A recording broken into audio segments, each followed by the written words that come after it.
So I'm going to catch up with Hakan Hayrettin, end of the pre-season now, which seems quite weird to say in the last week of September, but here we are. How pleased are you with how that's gone? Very, very happy. I mean, I have a saying, be seen and not heard. I think we've done that this pre-season. We've kept a low profile. We worked really, really hard. It's been a difficult time for everybody with this pandemic. People have fallen by the wayside, and it's such a sad time of everyone's lives, really. And I'm hoping all our supporters are fine and well, and I wish them the very best, and hopefully we'll see them soon.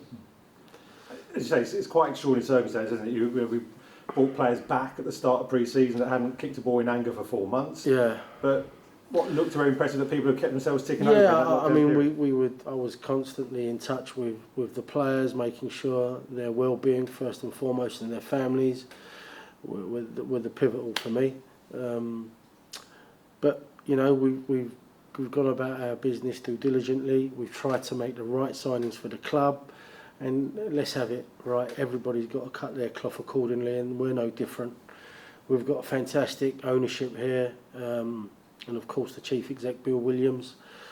But funds are going to be limited on certain situations because of the pandemic that we've gone through. So I treat it like it's my own money, and I've tried to spend it wisely.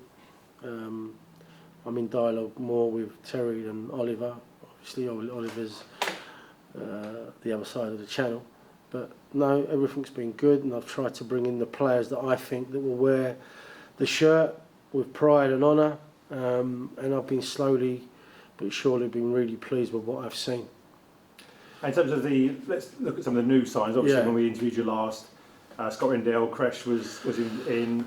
Some more names have come into the fold in the last few weeks. Yeah, Scott Rendell and Kresh, Joe Lau, who I've worked with before. He's played many games at a level above, and he played for me at Braintree.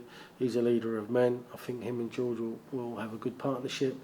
We've brought in a young lad, untried and untested in Rafe Brown, but with the qualities that he had, we can improve him, and he's done ever so well since he's been here. Of course, George Porter's come in, a player that I admire. He gets under your skin when you play against him, and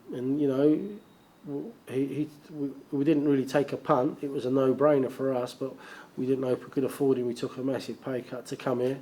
But sometimes if you haven't got something is better than nothing. And I think George was in that position. He didn't want to do a lot of travelling.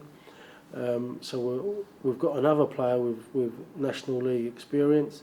But overall, really, really pleased. I mean, we're slowly but surely coming together. I've stuck to my beliefs and what I believe should be done. The backroom staff with Dave Richardson, Terry Harris, Jim Stannard, they've been unbelievable through this. We as a team, work together. We try and get the best results possible at our disposal. And I think we're slowly doing that. I always say this at the start of the season, it's not a sprint, it's a marathon.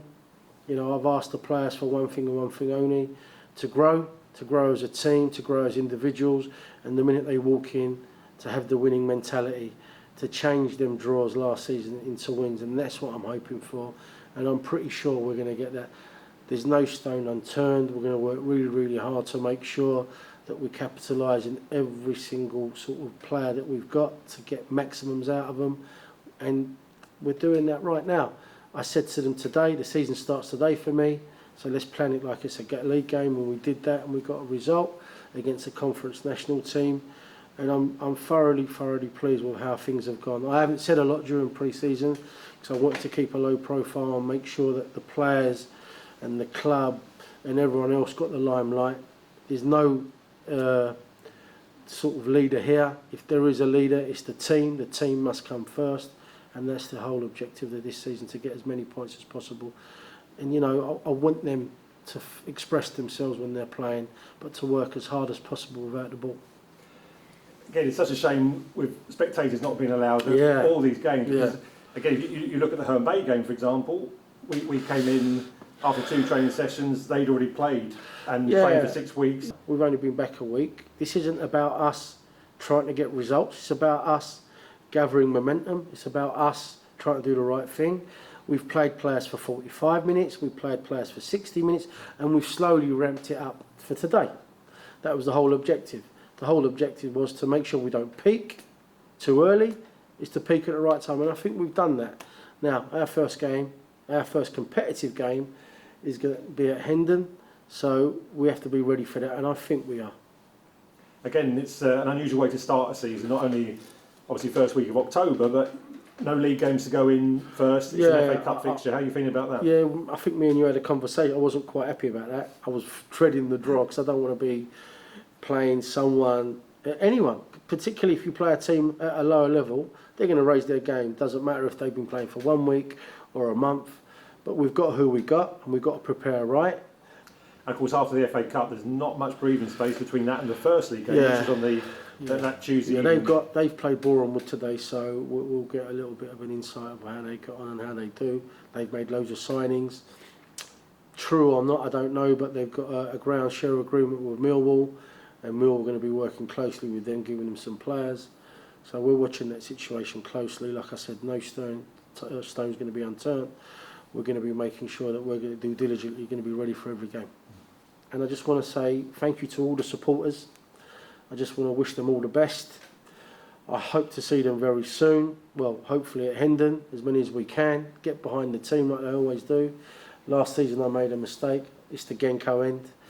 Once you're back in there and we make plenty of noise, hopefully we'll get some results. But the club, everyone, I hope they're all well. And let's push on now. Let's have a good season.